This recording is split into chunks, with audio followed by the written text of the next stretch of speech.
Yeah, the way conjugates, so the way like Louis Simmons did it was you'd have 4 workouts in the week. You Hmm. probably know this, but like I don't know if a lot of viewers do, but you'd have like your uh, dynamic effort day. First of all, you'd have your max effort day followed by a dynamic effort day. You take a rest and repeat it, and you would have uh, a dynamic effort for lower and upper, and you do the same thing for max effort days. You'd go in, you would do like 1 to 3 reps on a movement. Like let's say you went in and you wanted to do like your max effort day on squats, you would do like 1 to 3 reps on a variation of squats. Hmm. You would do that for a couple weeks every max effort day until you kind of plateau, and you would change the variation.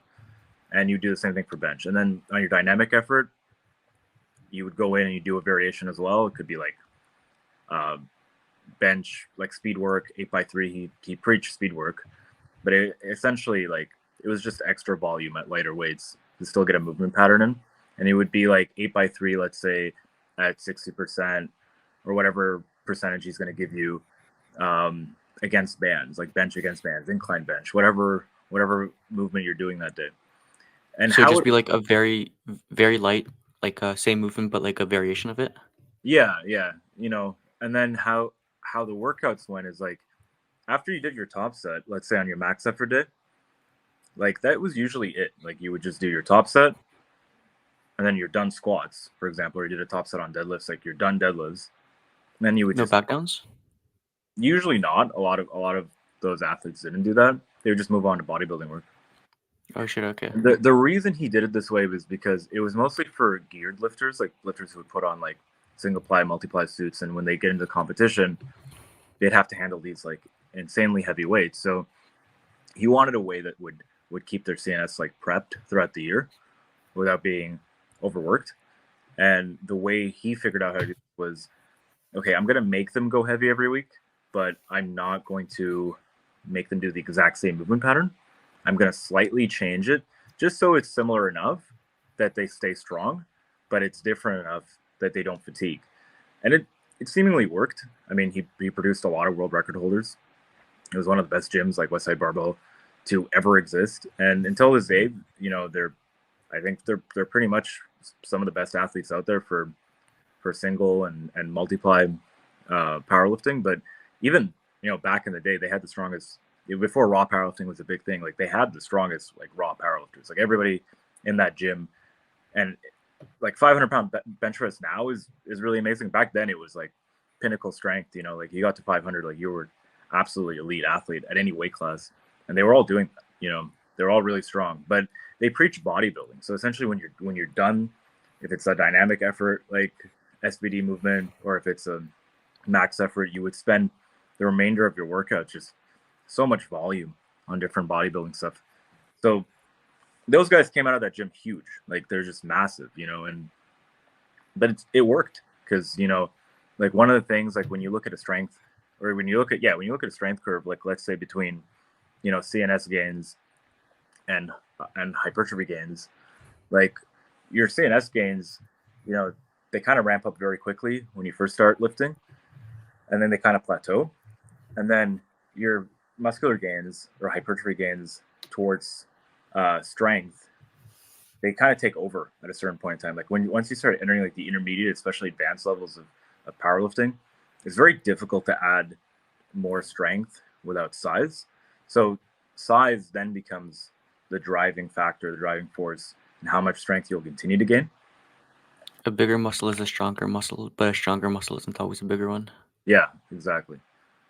So, yeah, I implement some of that into my training. I don't follow it like religiously. I don't really do a lot of the dynamic effort days. I might come in and do something lighter, like I might do rep work or stuff like that. But Hmm. but I do like changing the variation. It's helped me become good at everything rather than just being good at a competition SBD. You know, Hmm. now I like to overhead press a lot of weight. I like to incline press a lot of weight.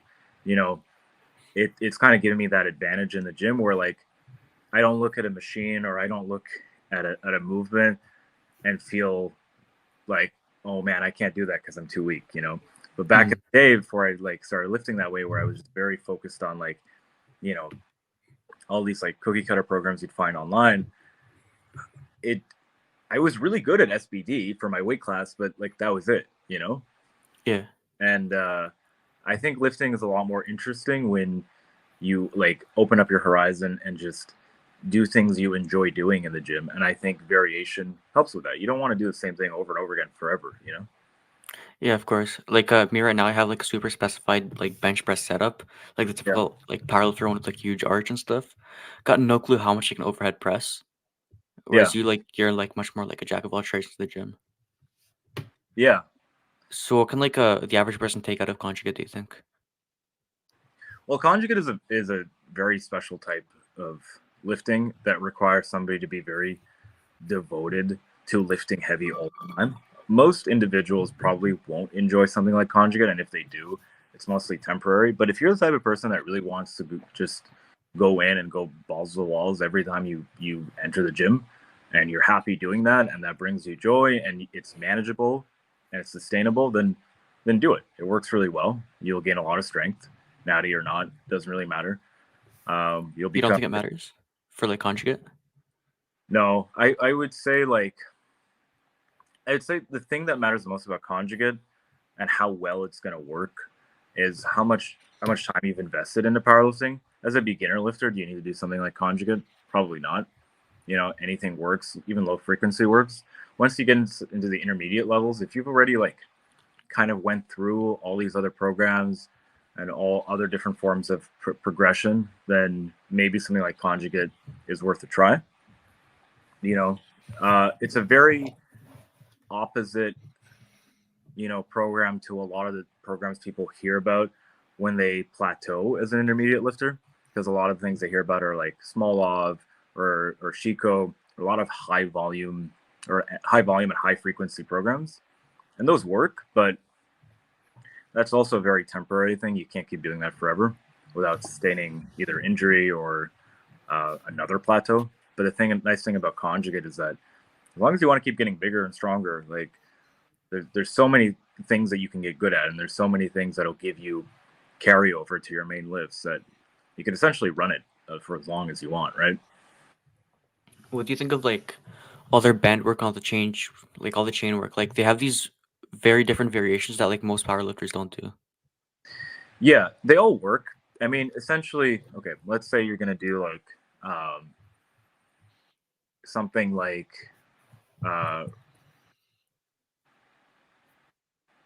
reverse Chain bench press, reverse bench, the jam bench press. Sorry, what were you saying? reverse bench. Yeah, or I was saying like reverse bands. Yeah. Like there are other, or just bands in general. Like there are other ways to put a variation in a movement that doesn't require that. I mean, you could do deficits, you can do block pulls. There are so many different ways of working, the ins and outs of different parts of the lift. But bands are, they're they're pretty convenient for some people because if you have them at your gym, they provide a good variation. They might help you with a sticking point. Same thing with chains. I don't really like using chains that much. I feel like it's just it's annoying to set up and stuff like that. I used to work a lot with bands, but a lot of the variations I use are like very specific. Like if I might do a deficit, different heights of deficit, different heights of block pulls. Um, bench variations could be like incline um, against bands, things like that. So slingshot bench is another variation. So there's a lot you can do without having to use chains or even bands for that matter. But if you have them, they give you, it's more tools in the tool set that you can utilize whenever you need to. You think they're better for like raw lifters or multiply, or all the geared stuff? It depends. I would say like something like a slingshot is probably gonna have more carryover to a bench shirt. You know, is it gonna help you, load more weight on your body, bench more weight, handle